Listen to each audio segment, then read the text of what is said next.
ధ్యానము చేస్తా ఉన్నాము.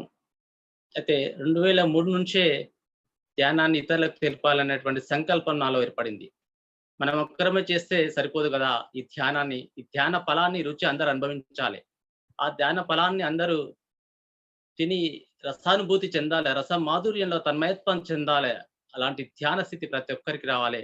అందరూ గూడా బ్రహ్మానంద స్థితిని పొందాలనేటువంటి ఆహ్, జిజ్ఞాస నా లోపల ఏర్పడింది 2003లోనే. సో, ధ్యానము చేసే విధానాన్ని ప్రతి ఒక్కరికి ఈజీగా, సునాయాసంగా అర్థమయ్యేటట్టు ఉదాహరణలతోని ఎలా చేయించాలనేటువంటి తపనే నన్ను ఈరోజు ఈ స్థాయికి తీసుకొచ్చింది. మరి నిరంతర శ్రమ ద్వారా, ఎన్నో పుస్తకాల సాధన, శోధన ద్వారా మరి ఎంతో మంది మాస్టర్స్ జ్ఞాన సందేశాలు వింటూ, మనకు నచ్చినటువంటి విషయాలను తీసుకుంటూ, మరి ప్రతి ఒక్కరికి సులువుగా గావాలి ఏదైనా సరే. ఈజీగా గావాలి. ఇప్పుడంతా గూడా రెడీమేడ్ అంతా ప్రతిది గూడా. ఎందుకంటే ఎవరికీ ఓపికలు లేవు. తొందరగా గావాలి ఏదైనా సరే. మనం ఉదాహరణకు ఒక చెట్టు ఎక్కి ఒక పండు తీసుకొని, ఆ పండును ఒలిచి రసం తీసి, ఆ రసాన్ని తాగేంత ఓపిక ఎవరికీ లేదు. రెడీమేడ్‌గా రసం తీసిస్తే తాగేవాళ్ళున్నారు. సో, ధ్యాన సాధన గూడా అలా కావాలి. పండు ఒలిచి నోట్లో పెడితే కరిగిపోయింది. ఈజీగా ధ్యానం కుదరాలి ఇతరులకు అనేటువంటి తపన ఎలా చేపిస్తే ధ్యానం బాగా కుదురుతుంది వాళ్ళకు అనేటువంటి తపననే నన్ను ఈరోజు ఈ స్థాయికి తీసుకొచ్చింది. మరి చేసిన ప్రతి ఒక్కరికి కూడా ధ్యానం కుదరడం జరుగుతుంది. మరి హాస్టల్‌గా మనకు ఎంతో మంది మాస్టర్స్ సహకరిస్తా ఉన్నారు కాబట్టి, ఆ కనెక్టివిటీ ఉంది కాబట్టి ఈరోజు చేస్తున్న ప్రతి ఒక్కరికి కూడా ఆ యొక్క శక్తి అనేది అందుతా ఉంది. అపారంగా చాలా అద్భుతంగా శక్తి వస్తా ఉంది. చేస్తున్న ప్రతి ఒక్కరికి కూడా. కూర్చుంటే చాలు ఆటోమేటిక్‌గా దాంట్లో నిమగ్నమైపోతున్నారు. లయమైపోతున్నారు. అంత శక్తి వస్తా ఉంది.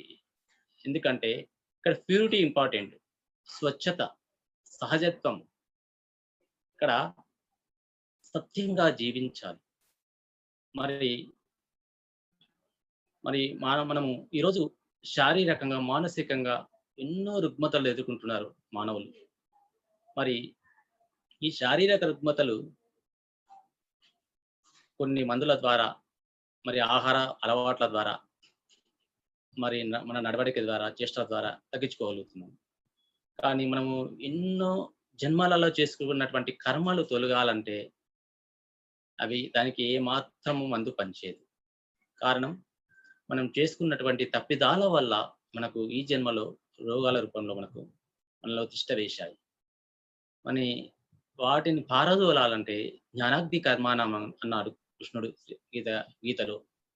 మరియు ధ్యాన యోగ సాధన ద్వారా మన లోపలికి వస్తున్నటువంటి శక్తి ద్వారా మనలో అగ్ని పుట్టి ఆ యొక్క కర్మలు దగ్ధమవుతాయి. నిరంతర ధ్యాన సాధన ద్వారా ప్రాణమయ శరీరము శక్తివంతమవుతుంది. ప్రాణమయ శరీరంలో ఉన్నటువంటి 72,000 నాడులు ఎప్పుడైతే శుద్ధి అవుతావో అప్పుడే మనము ఆరోగ్యవంతులుగా తయారవుతాము. ఎప్పుడైతే మన ఆత్మ పరమాత్మతో అనుసంధానం ఏర్పడుతుందో కనెక్టివిటీ అప్పుడే మనము ఆత్మానందాన్ని పొందుతాము, బ్రహ్మానందాన్ని పొందుతాము. సో, ధర్మో రక్షితి రక్షిత అన్నారు. ధర్మాన్ని మనం రక్షిస్తే మనల్ని ధర్మం రక్షిస్తుంది. ప్రకృతి సూత్రాలను ప్రతి ఒక్కరూ పాటించాలి తప్పకుండా. ఎందుకంటే ఏదైతే ఇస్తామో ఈ విశ్వంలోకి అదే మనకు తిరిగి వస్తుంది. ప్రేమిస్తే ప్రేమించబడతాము, గౌరవిస్తే గౌరవించబడతాము, అభిమానిస్తే అభిమానించబడతాం. మరి అగౌరవపరిస్తే మనం కూడా అగౌరవపరుస్తాం. చర్యకు ప్రతి చర్య. సో, గోడకు వేసిన బంతి తిరిగి అదే వేగంతోని రిటర్న్ ఎలా వస్తుందో, ఎంతో వేగంతో వెళ్తుందో అంతే వేగంగా మన సైడ్ వస్తుందో, మనం చేసినటువంటి పుణ్యకర్మ అయితే ఎంత పుణ్యకర్మ అయితే అంతే ప్రకృతిలోకి వెళ్తుంది. అంతే రిటర్న్స్ మనం పొందుతాము. మనం చేసే కర్మ చెడు అయితే అంతే చెడు కర్మ రిటర్న్స్ పొందుతాము. సో, మనమంతా కూడా మనలో ప్యూరిటీ కావాలి. ప్రేమతత్వం ఉండాలి, క్షమాతత్వం ఉండాలి, సేవాతత్వం ఉండాలి. అప్పుడే మనము ధ్యాన సాధనలో పురోగతి సాధిస్తాం. ఎందుకంటే ఎంతో మంది మాస్టర్స్ ఎన్నో రోజులుగా సాధన చేస్తా ఉన్నారు. మాకు ధ్యానం కుదరడం లేదు. రోగాలు నాకు తగ్గడం లేదు. ఒక్క అనుభవం లేదు అని చెప్తా ఉంటారు. అనుభవాలనేది రావాలనేది కాదు. ధ్యానం అంటే ఏంటి? ఏం పొందుతాం ధ్యాన సాధనలో? సాధకులకు ఎవరెవరికి ఎన్నో అనుభవాలు ఉండొచ్చు. ఒకరికి వెంకటేశ్వర స్వామి కనిపించొచ్చు, ఒకరికి పత్రిజీ కనిపించొచ్చు, ఒకరికి ప్రకృతి సెలయేరులు, ఒకరికి ఆది పరాశక్తి, ఇలా ఎన్నో రకాలు కనిపించవచ్చు. అది వారికి ఆనందం. వినేవాడికి ఏమని కావాలి? సో, వినేవానికి కావాలంటే ముందు మన మాటలోను, మన చేష్టలోను, మన నడవడికలను మార్పనేది కనిపించాలి వాళ్ళకి సాధనల వల్ల. సో, మరి సాధన చేస్తున్నా గూడా కొంతమందికి మార్పు కనిపించదు. మరి ఎందుకంటే అక్కడ త్రికరణ శుద్ధి అనేది లేదు. మనసా, వాచా, కర్మణ. త్రికరణ శుద్ధితో చేసిన ప్రతి పని గూడా విజయవంతం. మనకు ధ్యానం కుదరడం లేదంటే ముందుగా తెలుసుకోవాల్సినటువంటి విషయం, మనం మానవులమా? దానవులమా? మాధవులమా? మానవులము అంటే భగవంతుడు మనను సృష్టించి భూమి మీదకి పంపించినప్పుడు మనలో ప్రేమ, కరుణ, సేవ, జాలి, దయ వంటి లక్షణాలతో మనను భూమి మీదకి పంపించాడు. మరి దానవుడు అంటే ఈర్ష్య, అసూయ, ద్వేషము, కోపము, క్రోధము ఇలాంటి లక్షణాలు ఉన్నటువంటి దానవులు అంటే రాక్షసులు. మరి మాధవులు అంటే ప్రేమతత్వము, క్షమాతత్వము, మరి ఆత్మతత్వంతో పరమాత్మతో అనుసంధానం అవుతూ మరి పరమాత్మకు ఉన్నటువంటి స్థితిని పొందుతూ వారి మాటలోను, చేష్టలోను ఒక వినూత్న రీతిలో బయటి ప్రపంచానికి కనిపించడం మరి మాధవులు. సో, ఇక్కడ మానవులుగా అనుకుంటున్న మనము మన లోపల నిజంగా మానవుని లక్షణాలు ఉన్నాయా? అని మనం మనకు ప్రశ్న వేసుకున్నట్లయితే మానవుడంటే ఎవరు? మరి మానవుడంటే భగవంతుడు భూమి మీదకి పంపించాడు. దైవమే ఈ శరీరాన్ని ఎంచుకొని మానవ రూపంలో ఉన్నటువంటి దైవాలం మనం యాక్చువల్‌గా. సో, దైవం అనేటువంటి విషయం మర్చిపోయి కంటికి కనిపిస్తున్నటువంటి ఈ శరీరంని మనము అందంగా ఉంది కదా అని దీనికి ఈ శరీరానికి ఉన్నటువంటి పేరును, ఈ శరీరానికి ఉన్నటువంటి పదవులను, ఈ శరీరానికి లభిస్తున్నటువంటి గౌరవాన్ని చూసి మురిసిపోతున్నాము. ఈ శరీరానికి అద్భుతమైనటువంటి రంగురంగుల కాస్మెటిక్స్ ఉపయోగిస్తున్నాము. మరి సుగంధ పరిమళాలతో ఈ శరీరాన్ని మనము చేసుకుంటున్నాము. మరియు పట్టు పీతాంబరాలతో ఈ శరీరాన్ని కప్పుకుంటున్నాము. మరియు స్వర్ణాభరణాలతో ఈ శరీరాన్ని అలంకరించుకుంటున్నాము. కానీ కంటికి కనిపించినటువంటి ఆ సూక్ష్మ శరీరాన్ని పట్టించుకోవడం లేదు. ఎందుకంటే అది మనకు తెలియదు కదా! ఆత్మ అంటే తెలియదు, సూక్ష్మ శరీరం అంటే తెలియదు. సో, కంటికి కనిపించేటువంటి ఈ స్థూల శరీరాన్ని మర్చిపోతున్నాము ఎంతసేపున్నా. సో, భగవంతుడు మనల్ని ఈ భూమి మీదకి పంపించినప్పుడు ఆ ప్రేమతత్వము, ఆ కరుణ, ఆ సేవ అవన్నీ కూడా మనము 100కి 100 పాళ్ళు ఉపయోగించుకోవడం లేదు. ఆ యొక్క శక్తులను ఉపయోగించుకోవడం లేదు. దానికి ప్లేస్‌లో ఏం ఉపయోగించుకుంటున్నామంటే ఈర్ష్యను, అసూయను, ద్వేషను, కోపాన్ని ఉన్నటువంటి లక్షణాలను మనం బయటికి ఎక్స్‌ప్రెస్ చేస్తా ఉన్నాము. బయటికి అవి ఎక్స్‌ప్రెస్ చేస్తే ఏమైతది? మనకు రిటర్న్స్ అవే వస్తాయి. మనం ఒకరిని చూసి అసూయపడితే మనం అసూయపడతాము. మనం ఒకరిని కోపం చేస్తే మనం కోపపడతాము. సో, మనం ఏది చేస్తే అదే వస్తుంది ప్రకృతి నుంచి. అంతకు మించి ఏది లేదు. అది బాగా గమనించాలి. ఎందుకంటే ప్రేమ తత్వంతోని మంచిగా ఎదుటి వారికి ఆనందం కలిగించే విధంగా మాట్లాడే ప్రతి మాట కూడా మన శరీరంలో ఉన్న ప్రతి కణము స్పందిస్తుంది. ప్రేమగా, ఆప్యాయంగా, కరుణగా ఇలా ఇంత పదాలను పలుకుతా ఉంటే అంతే ఈక్వల్‌గా మన శరీరంలో ఉన్న ప్రతి కణం గూడా లప్ టప్ అంటూ అవే విధంగా ప్రకంపనలు జరుగుతావి. సో, అవే వస్తాయి. సో, మానవుడంటే ప్రేమ, కరుణ అనుకున్నాం. ఇక్కడ దాని ప్లేస్‌లో ఒక మన ఎదుటివాడు డెవలప్ అవుతుంటే మన లోపల ఏం జరుగుతుందిక్కడ? ఈర్ష్య, అసూయ, ద్వేషాలు కలుగుతున్నాయి. అంటే దానవుడు అంటే రాక్షసుడు. మానవ రూపంలో ఉన్నటువంటి రాక్షసులం. సో, ముందు మానవ రూపంలో ఉన్నటువంటి రాక్షసులమైన మన గుణాలను మనం తొలగించుకోవాలంటే ఎట్లా తొలగించుకుంటాం? ఎట్లా మార్పొస్తుంది? ఏం చేస్తే మార్పొస్తుంది? సో, మన లోపలికి మనం ప్రయాణం చేయాలి. మనం శూన్యం పొందాలి. అప్పుడే మనం మార్పు చెందుతాము. అసలైన మనము దైవ దైవము మానవ రూపాలను ఎంచుకొని భూమి మీదకొచ్చినటువంటి అసలు సత్యాన్ని మనం ఎరుకలోకి తెచ్చుకుంటాం. ఆత్మతత్వాన్ని. ఇక్కడ ఆత్మ శక్తి ఉందని అనేదే మర్చిపోయారు. ఎందుకంటే ఫస్ట్ యుగంలో మనకు సత్యయుగము అక్కడంతా కూడా తపస్సు చేసేవారు. అక్కడంతా కూడా. మరి రెండో యుగంలో మంత్రశక్తి పనిచేసింది. మంత్ర సాధన ద్వారా శక్తిని పొందారు. మరి మూడో యుగము ద్వాపర యుగం. తంత్రము కౌరవులు, పాండవుల మధ్య కౌరవులు తంత్రాన్ని ఉపయోగించి మాయతోని వారిని ఓడించారు. మరి ఇది కలియుగం. ఇక్కడ ఏం జరుగుతుంది? అంత యంత్రశక్తి. ఎందుకంటే ఫోను యంత్రమే. మరి ఫ్యాను యంత్రమే. ఫ్రిడ్జ్ యంత్రమే. సో ప్రతి దానికి కూడా మనము ఎక్కడికన్నా ప్రయాణం చేయాలన్నా కూడా బైక్ మీద వెళ్తున్నాం. దగ్గరి ఉన్నటువంటి డిస్టెన్స్ కూడా బైక్‌తో. అంటే యంత్రం లేనిది మనం లేము అనేటువంటి స్థితికొచ్చాము. సో, మన మైండ్ మేధస్సుతో చేయాల్సినటువంటి చిన్న చిన్న కోరికల కింద కూడా కాలిక్యులేటర్ అది కూడా ఒక యంత్రమే. సో, మనం గుర్తుంచుకోవాల్సినటువంటి విషయాలను కంప్యూటర్‌లో ఫీడ్ చేస్తే ప్రతి చిన్న చిన్న దాన్ని కూడా. అంటే అది కూడా ఒక యంత్రమే. సో, టోటల్‌గా యంత్ర శక్తి మీద ఆధారపడి ఉన్నాం. సో, మనలో ఆత్మశక్తి ఉంది. ఆత్మే పరమాత్మ అనేటువంటి విషయాన్ని మరుగున పెట్టాము. సో, మనకు పత్రిజీ గారు వచ్చి మనకు శరీరంలో ఆత్మ అనేది ఒకటి ఉంది. ఈ ఆత్మకు అసాధ్యమంటూ ఏది లేదు. ఆత్మే పరమాత్మ అని. ఈ ఆత్మ పరమాత్మతో అనుసంధానమైనప్పుడు మనము మానవులు మాధవులుగా మారుతారని అన్నటువంటి సత్యాన్ని బహిర్గతం చేశాడు. గోప్యంగా ఉన్నటువంటి రహస్యాన్ని ఓపెన్ చేశాడు పత్రిజీ గారు.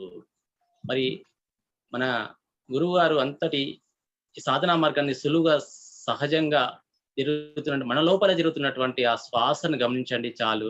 శ్వాసే గురువు అన్నాడు. అందుకే నేను మీ గురువును కాదు, శ్వాసే మీ గురువు.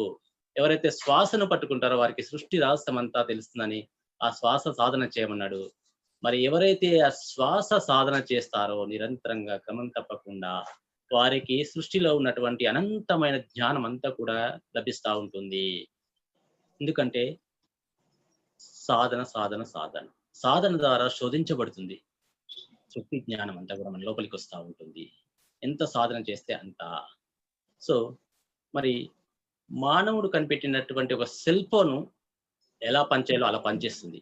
అంటే మనము ఫోన్ కలిపితే ఫోన్ అవతల కలుస్తుంది. మనం వీడియో ఆన్ చేస్తే వీడియో ఆన్ అవుతుంది. కెమెరా ఆన్ చేస్తే కెమెరా ఆన్ అవుతుంది. అంటే మానవుడు కనిపెట్టినటువంటి ఈ యొక్క ఫోను కరెక్ట్‌గా పనిచేస్తుంది గానీ, భగవంతుడు సృష్టించబడినటువంటి మనము మనలా జీవించడం లేదు. మనం మానవులమైతే మరి ఆ ప్రేమ, ఆ సేవ, కరుణ అంతా కూడా మనము ఎక్స్‌ప్రెస్ చేయడం లేదు. నిజమైన మానవుడంటే ఆ యొక్క లక్షణాలు ఖచ్చితంగా మనము ప్రదర్శించాలి. మరి ఆ ప్లేస్‌లో ఏం జరుగుతుంది? అసూయ, ద్వేషాలు కూడా కలుగుతూనే ఉన్నాయి. అంటే మనము సృష్టించిన వస్తువు మనం చెప్పినట్టు వింటుంది గానీ, భగవంతుడు సృష్టించినటువంటి మనము భగవంతుడు చెప్పినటువంటి విధంగా నడుచుకోవడం లేదు. సో, భగవంతుడు గూడా ఏం చెప్తున్నాడంటే, అంతా మీకే తెలుసు. అంతా మీరే అనుకుంటున్నారు గదా!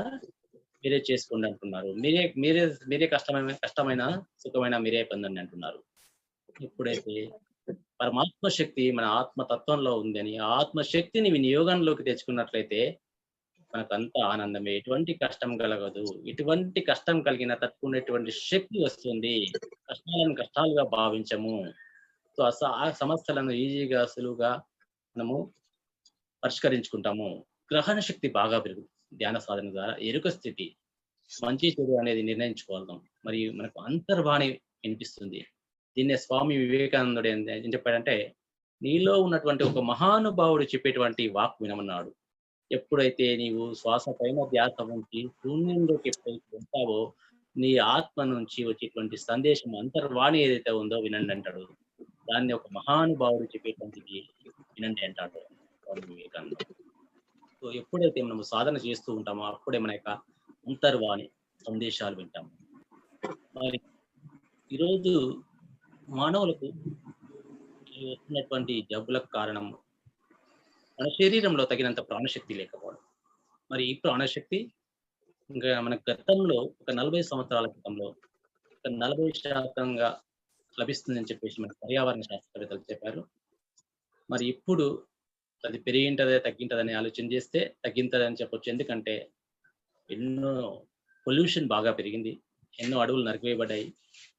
సో, కాబట్టి తగ్గింటది. మరి ఆ తగ్గినటువంటి ఆ ప్రాణశక్తిని మనం వినియోగం చేసుకోవాలంటే శ్వాస పైన ధ్యాస గమనింపుడు ద్వారా మన శరీరానికి కావాల్సినటువంటి శక్తిని మనము నింపుకోవచ్చు. ప్రతిరోజు సాధన చేసి మన ఈ యొక్క స్థూల శరీరాన్ని శక్తివంతంగా, ఆరోగ్యవంతంగా తయారు చేసుకోవచ్చు. సో, ఇలా సాధన చేసుకుంటూ పోతే మనము ఆరోగ్యం సార్ మరి జ్ఞానాన్ని పొందవచ్చు. మరి నా సార్ యొక్క